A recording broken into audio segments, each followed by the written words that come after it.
अजीम सोलंकी के उम्मीद आप तमाम दोस्तन के जरूर पसंद ईंदो।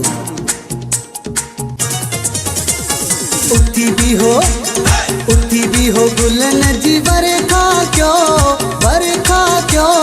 सरदार सिरार खान पहुंची वयो, सरदार सिरार खान पहुंची वयो। सोलंकीअ कौम जो नारो लगी वियो, सरदार सिरार खान पहुंची वयो, सरदार सिरार खान पहुंची वयो। उठी भी हो गुलन जी बरखा क्यों सरदार सिरार खान पहुंची वयो।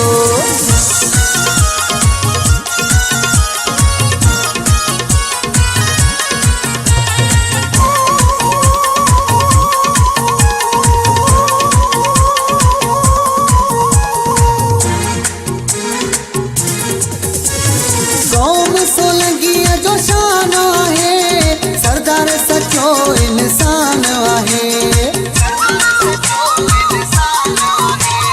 कौम सोलंकीअ जो शान आहे, सरदार सचो इंसान आहे, हाँ सरदार सचो इंसान आहे। अमजद सोलंकी चे अगते वधो सरदार सिरार खान पहुंची वयो, हाँ सरदार सिरार खान पहुंची वयो।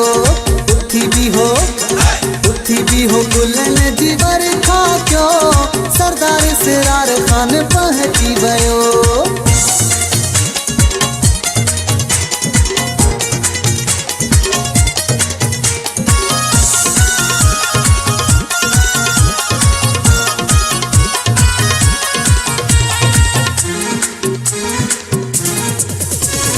मजबूत पे जो इतिहाद आहे, इसरार खान जिंदाबाद आहे। मजबूत पे जो इतिहाद आहे, इसरार खान जिंदाबाद आहे, हाँ इसरार खान जिंदाबाद आहे। असां जो त हुन सां रूह रली वियो, सरदार सिरार खान पहुंची वयो, हाँ सरदार सिरार खान पहुंची वयो। उठी भी हो गुलन जी बरखा क्यों सरदार सिरार खान पहुंची वयो।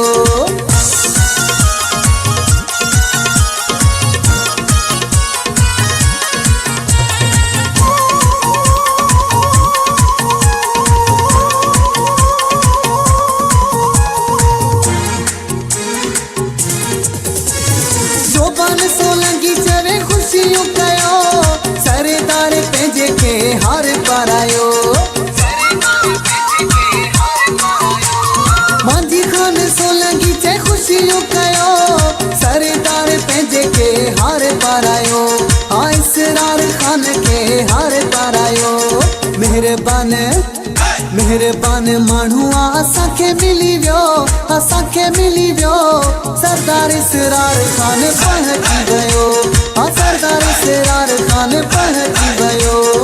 उठी भी हो गुलन जी बरखा क्यों सरदार सिरार खान पहुंची वयो।